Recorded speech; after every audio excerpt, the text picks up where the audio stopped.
back to my channel. My name is Betsy, and it's been a while since I've done one of those little plant gains and updates videos, the gains with a Z, obviously. And somebody on Facebook saw a photo of my Hoya lacunosa, which is in bloom, and really wanted me to do a video about that. So I'm gonna do like a little mini plant tour, show you my latest acquisitions, and basically show off. A couple months ago in January, I ordered a Hoya lacunosa from Replant, the company in the Netherlands who has a pretty cool site. If you want to check that out, you can take a look at, wow, it smells so good.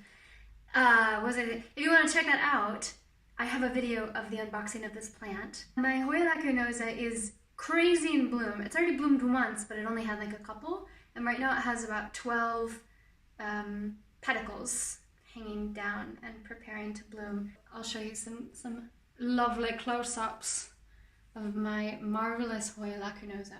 It is a beautiful plant. It's really easy to take care of. It just wants high humidity and to keep the soil moist. You don't want to let it dry out too much. I wanted to repot it because it's in a really heavy potting mix right now, but I'm kind of waiting until all of the flowers bloom because they're so wonderful and I don't want to screw it up. And the flowers don't last very long. They only last I'd say 2 or 3 days, and then they start falling off. They kind of make a mess, so you're picking up teeny tiny flowers off your floor when you realize they're letting go. But it's a really wonderful plant. It's one of my favorites. I got a Hoya Mathilde. I actually found it very surprisingly. Oh, it's really grabby. Hoyas, they just grab everything, and I find that they're often stuck in my hair.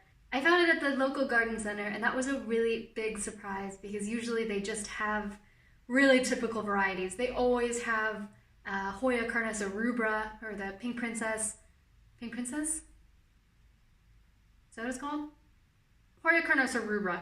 They always have that. Very rarely I've seen Hoya Crimson Queen, and I've never even seen Hoya Canosa, just Hoya Canosa there. So they have some typical varieties, but I've never seen this. They had Mathilde and they had Hoya Memoria, and they also had Shuka, but I already have Shuka, so I don't need it. But it's amazing. It's beautiful. It has this really beautiful splash on the leaves. Hoya Mathilde, along with Hoya Shuka, was created by accident, actually, by the Belgian botanist Emei. I talked about it a little bit in the video where I was repotting my little terracotta potted Hoyas because I had Hoya Shuka in there. Basically, the Belgian botanist Emei had 2 plants in bloom, his Hoya serpens and his Hoya Canosa, and there was some pollination action going on, and he discovered a few months down the line that there were seed pods. So he sowed the seeds and he came up with 2 new cultivars. And he actually gave them very boring names, he just numbered them, basically, when he published them. And then 10 years later, in 2004, 2005, some people in a Yahoo forum were trying to convince him to give them proper names. So he named this one Mathilde, after what was the current princess of Belgium at the time. And he named the other one Shuka, the nickname he used for his wife who had passed away just the year before. So that's the story behind Mathilde and Shuka. And when I found the Hoya Mathilde, I also found this Hoya Memoria at the local garden center. Again, another big surprise for me. I've never seen them have a plant like this. And it's not doing so super duper because it was in really heavy soil and it was overwatered and it was really overcrowded in the pot. They had stuffed a bunch of cuttings in one pot to make it look like a really full plant, but it was causing some root issues. So I kind of just tore it apart and created some cuttings from it, and I'm just trying to save its life right now. And then I stupidly put expanded clay aggregate in the bottom of the pot, like I just said you're not supposed to do. So I have to repot it again. This time I won't use any bulky matter in the bottom of my pot because of that birched water table. So I hope it starts doing better for me. If not, I do have some cuttings that should be taking root, and I won't lose it completely. I got an Easter cactus, which is very exciting because I've never been able to find them. Unfortunately, I think it's a little overwatered. It might be experiencing root rot. A couple of the branches have fallen off since I got it, the day I brought it home. So I'm trying trying to take care of it, trying to save it. And I think it just needs to be in it. Ooh, yeah, it needs to be potted. I really like the shape of the leaves. I think they're kind of cartoony compared to Thanksgiving cactus or Christmas cactus. Found this cute little peperomia. I'm not really a peperomia person, but it was really hard to resist because it's literally sparkly. The leaves sparkle like they have glitter inside of them. It's called a Peperomia Pixie Light Green. There's a dark green version too. The light green, it's so pretty, so freaking pretty! Okay, I'm gonna calm down, I'm so sorry.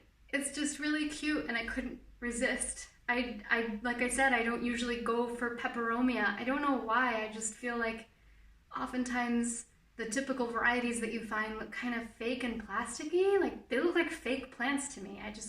The Peperomia Hope is cool. That one is kind of cool, but only because it kind of looks like a Hoya. And every time I see it from afar in the store, I'm like, oh my god, is that a Hoya or is that Deschidia? But it's always Peperomia Hope. So maybe one day I'll get one of those. I'm having pretty good luck with this one so far, because in the past I've been a Peperomia killer. This one's doing okay. I'm not overwatering it this time. And last but not least, this thing is freaking amazing. I think this is called Coniogramme emeiensis, but I don't know if I'm pronouncing that right. Basically, it's called Fern from Mount Emei, E-M-E-I. It's a mountain in China, and that's where this guy comes from. So he was named after it. I was just like walking through, actually my friend dragged me to a really typical plant and flower market in the center of Paris, and I was like, I was just there the other day, and they never have anything interesting in the winter. The weather isn't warm yet, and okay, I'll go, like, why not? And then I passed this guy. Actually, it had like really big ones coming out, but they were done, they were cooked. As you can see, at the end of the season, they do turn brown, and you can just cut those fronds when they're done, when they're cooked. So I cut the really big long ones off because they looked really raggedy and torn up.